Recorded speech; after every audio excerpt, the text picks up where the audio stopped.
All right, everyone. Good evening. Cindy here. If you're new to me and my channel, I specialize in yoga as well as Tai Chi and Qigong and also osteoporosis. And every Monday night at 7:30 Eastern Standard Time, I go live and give you a short discussion on one topic having to do with or aspect of osteoporosis. So tonight, I'm going to be discussing some myths, MYTHS, myths of osteoporosis. This is going to be part one. There's going to be two parts. Tonight, I'm going to go over 4 common myths. So let's get started. Hello, everyone. Nice to see you all. So we got some people live tonight here.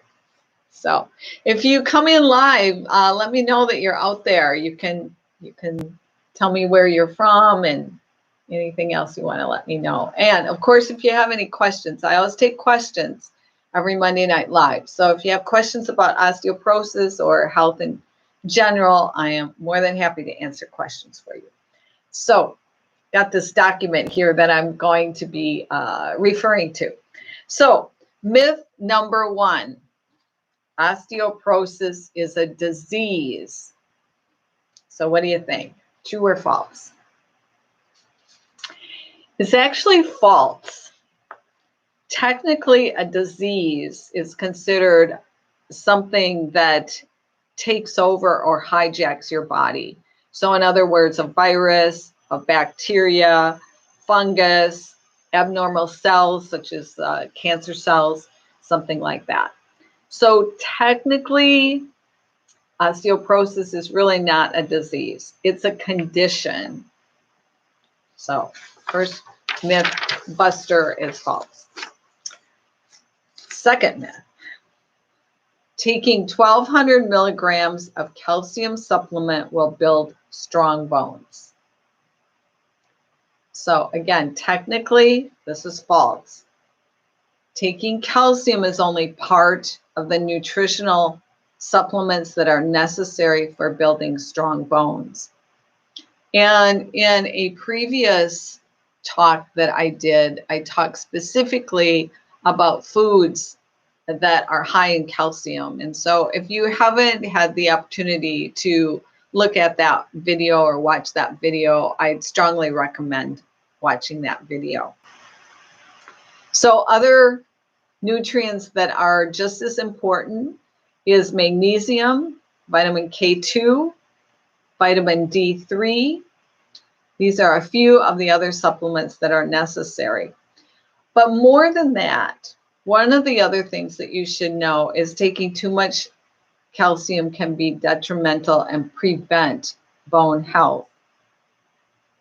Large amounts of calcium have been linked to cardiovascular issues as well as kidney stones and some other types of things. The other thing to keep in mind with calcium is if you're getting too much calcium through supplements, the other thing besides some calcification that can happen in your body is that we have osteoblast and osteoclast cells. And the osteoblast cells are the cells that actually build more bone. And having too much calcium, it's been shown medically that taking too much of a calcium supplement will actually prematurely die off osteoblast cells. So it's very counterproductive of what we want to have happen. So myth number 2, instead of taking 1,200 milligrams of calcium, to be quite honest with you, you can probably get all, if not most of it, through food for most people. And if you feel like you need to take a calcium supplement, I would suggest 250 milligrams. If you feel like you need 500 milligrams a day, then do it in two different doses. So maybe 250 milligrams at the lunchtime and then 250 again at night. So separate it out. Your body actually cannot absorb any more than 500 milligrams at one time. So less is more. Myth number 3. One of the best, not the best, one of the best sources of calcium is cow's milk and yogurt. This is true.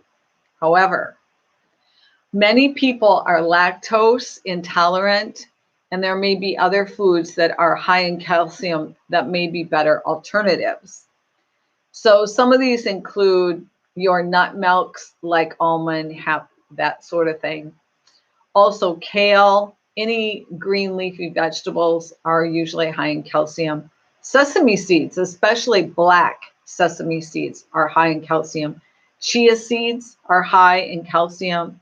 Broccoli, bok choy, watercress, and believe it or not, oranges, yes, oranges are very high in calcium compared to some of the other fruits.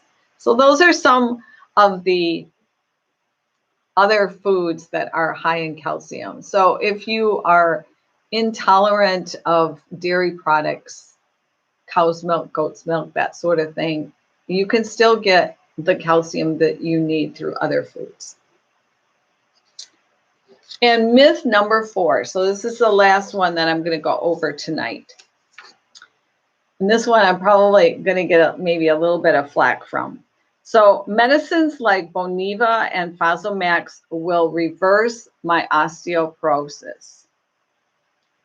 So for this one, I say not really. So here's why. Medicines for osteoporosis have shown to work for about 6 months. Long-term use of medicines like Boniva have the potential to cause damage to your body, including your bones. According to research, long-term use of medicines like Boniva and Fosamax can actually cause brittle, dry hardness in the bones. The femur seems to be the most susceptible to damage due to brittle hardness. So here's what you may not know about pharmaceutical like Boniva and Fosamax. Again, we have 2 different types of cells that help with bone growth in our body. We have osteoclast and we have osteoblast. Osteoclast cells, what their function is it's a type of enzyme or cell that has an enzyme that actually dissolves old bone that should no longer be there because it's brittle, it's hard, it's old bone. It needs to be dissolved. And once that dissolving happens, then on top of it, the osteoblast cells are laid on top of that, and they form a matrix that builds the new bone. When you take any of the drugs like Boniva, Fosamax, that sort of drug, what happens is it stops the production of your osteoclast cells. So you might think, well, that's good because then I'm not taking away any of the bone and I'm building and building and building new bone on top of it. The issue is that old bone really needs to be dissolved and go away because it's already dry and brittle. And so what you're doing is think of building a foundation, like say a house. You're building the foundation. If that foundation was dry, brittle, cracked, that sort of thing, and you build on top of that, what's going to happen? Eventually it's going to topple down, or you're going to have other problems. And that's basically what happens to some of the folks that go on these drugs, is that even though your DEXA scan will show that the bone is growing and it's more dense, that old bone is still there and it's very brittle and dry, and it can actually cause more breakage or just as much. Throughout the years, there's been a lot of research that's been done on folks that have been on the medicines for quite some time. Here's the bottom line. It's been proven over and over and over again that whether you take the drugs or you don't take the drugs, the amount of breakage that folks have on bones is actually the same. And I think probably for most people, the reason why they go on Boniva, Fosamax, those types of drugs is so that they can prevent a break. I mean, that's the whole reason why they're doing it. And actually, again, through the studies, through the years, it's actually been proven that it's a wash. Whether you take the drugs or don't take the drugs, it's pretty much the same as far as the number of folks that have breakage. So the other thing I think I put, all right, yeah, I wrote a little bit more on here. Through the data collected over the years, there is no more or no less breaks in people who take the pharmaceuticals versus those that don't. So,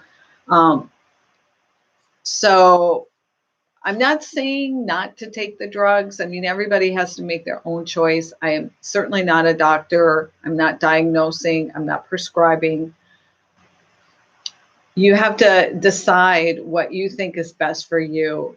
But just know that one of the things that happens when you take Boniva or Fosamax is that the osteoclast cells are going to stop being produced. So just kind of keep that in mind. So that's it for tonight. I'm not seeing any questions come through.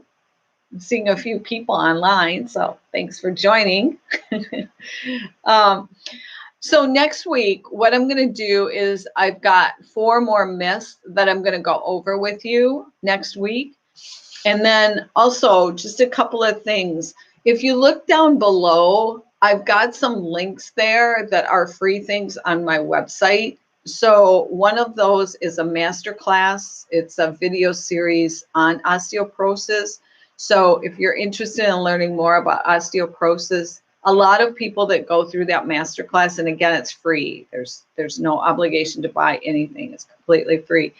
But a lot of people that go through that really thank me, because most of the time your doctor doesn't have time to go through all of the idiosyncrasies and different details about osteoporosis. And that's really what that masterclass is for, is to educate you on the condition. Also, if you're interested in a free consultation, I do free consultations. If you go out to my website, you will see where you can sign up or register for a free consultation. And then thirdly, I do have another free thing. I wrote a book a couple of years ago, Boost Your Immune System.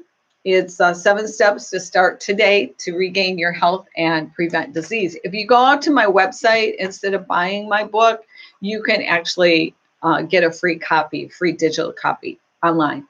So I just want to remind you of that. If you're not familiar with my website is my name, Cindy Bartz, CindyBartz.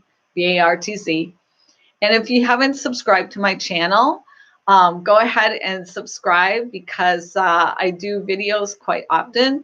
Right now I've got, I think, about 70 videos out there. I might even have more than that. And I've got some fitness type stuff out there. I've got some breathing exercises, some yoga, different aspects of the different poses that are out there, the right way, the wrong way to do certain poses. So I invite you to look at my other videos as well. So for tonight, that's all I have for you, and I hope to see you next week. Bye-bye.